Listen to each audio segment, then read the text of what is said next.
Boa noite, seja bem-vindo a mais um encontro nosso no 7 a 7, hoje concluindo essa série sobre o jejum bíblico. Como vimos, o jejum não pode ser visto como uma moeda de troca para com Deus, uma negociação, nem muito menos uma espécie de sacrifício que nós oferecemos, mas deve expressar um estado de alma de profunda dependência do Senhor e anseio por Deus acima de tudo. O próprio tempo do jejum, o tempo de duração, vai depender de várias condições. Inclusive, é sábio que você respeite a sua condição física e a sua capacidade de disciplina, né? A medida do sacrifício não é saudável. Porém, períodos longos não se deve deixar de ingerir líquidos. Nós precisamos ser reidratados, se alguém quiser tentar, por causa da saúde. Se recomenda também uma orientação médica, não faça por conta própria, especialmente se você tem alguma fragilidade na sua saúde ou faz uso de algum tipo de medicação, porque não é bom certo uso de medicação com o estômago vazio, em jejum, como se diz muitas vezes. O que é que nós podemos falar como considerações finais que eu gostaria de destacar para você? Bem, embora o jejum seja praticado em muitas religiões como um meio de elevação espiritual, na Bíblia Sagrada ele não foi instituído como um elemento espiritual essencial, ou seja, em si só o jejum não produz elevação espiritual. Não é abster-se de alimento e ter uma prática religiosa que você vai crescer espiritualmente simplesmente. Estas disciplinas espirituais não podem ser um fim em si mesmas, elas são um meio para que nós busquemos a Deus e mantenhamos comunhão com Ele. O jejum não tem um valor espiritual intrínseco em si, mas quando ele é devidamente praticado, acaba sendo um reforço para a nossa oração, comunhão com Deus, adoração, serviço, nos ajuda a lembrar e sentindo na própria pele que nós não somos tão dependentes assim das questões naturais. Porém, preste atenção, eu costumo dizer que aquela pessoa que não aprendeu primeiro a dar graças pelo alimento e que fica preocupado em jejum, inverteu a ordem. A Bíblia fala de forma muito mais natural, como verdadeira espiritualidade, o saber comer em gratidão a Deus, com domínio próprio e com bem uso, do que a prática do jejum. O próprio Senhor Jesus alertou, ele disse, olha, veio João Batista, que vivia no deserto, comia gafanhotos, vocês diziam que ele tinha demônio. E veio o Filho do Homem, que come e bebe com publicanos e prostitutos, você diz que ele é amigo de pecador, comelão e beberrão. O Senhor Jesus, que é a espiritualidade perfeita, não foi alguém de práticas ascéticas regularmente na sua vida, mas a espiritualidade do dia a dia de Cristo era saber comer e beber. Não julgue uma pessoa mais espiritual pela abstinência de alimento. Isso é uma distorção, não é o que a palavra de Deus nos diz.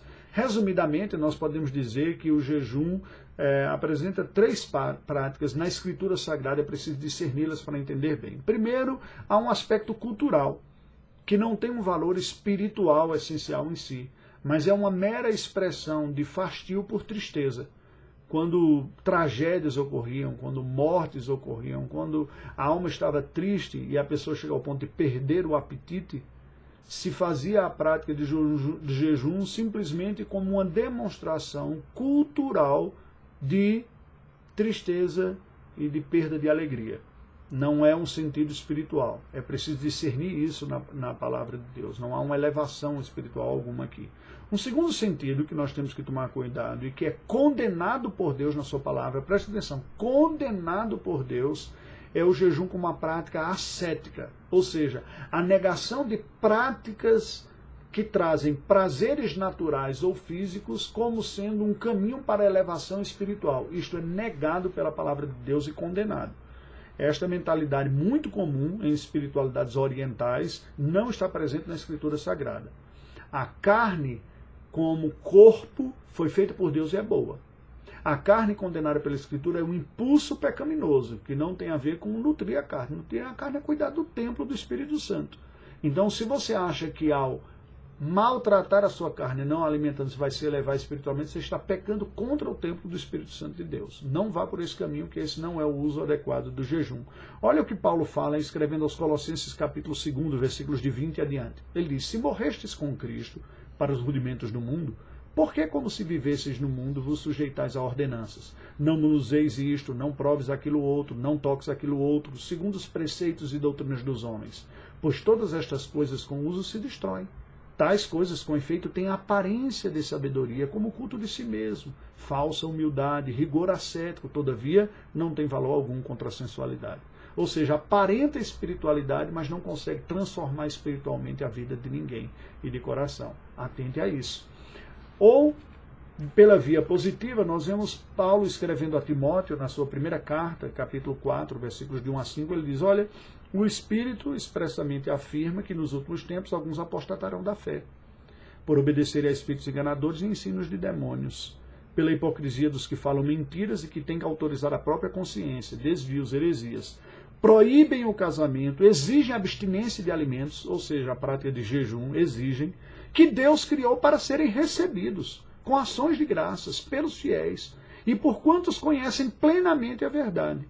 Pois tudo o que Deus criou é bom, e recebido com ações de graças, nada é recusável, porque pela palavra de Deus e pela oração é santificado. Se você tem uma visão de que é mais espiritual jejuar do que comer, você precisa mudar essa mentalidade. É isso que o Paulo está dizendo.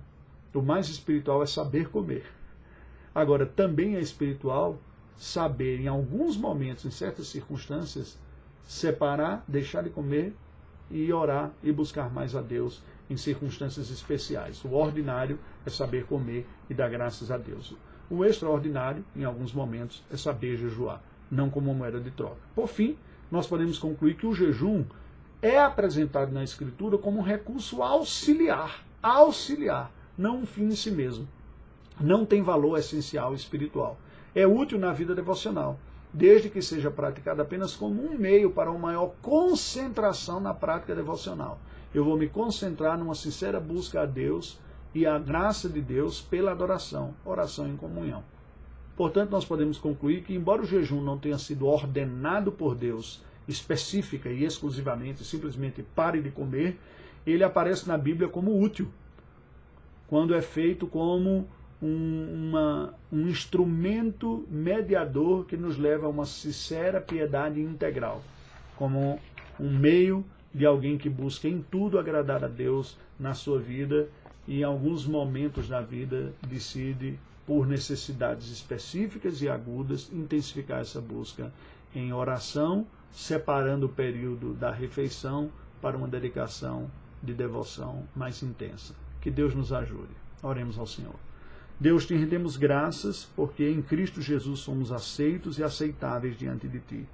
Ajuda-nos a Te amar e ter em Ti o maior prazer de nossa alma. E ao fazer isso, sabermos desfrutar os prazeres devidos da vida. Entre eles, o do bom alimento e a da boa bebida. Mas não sendo escravos deles, sabermos também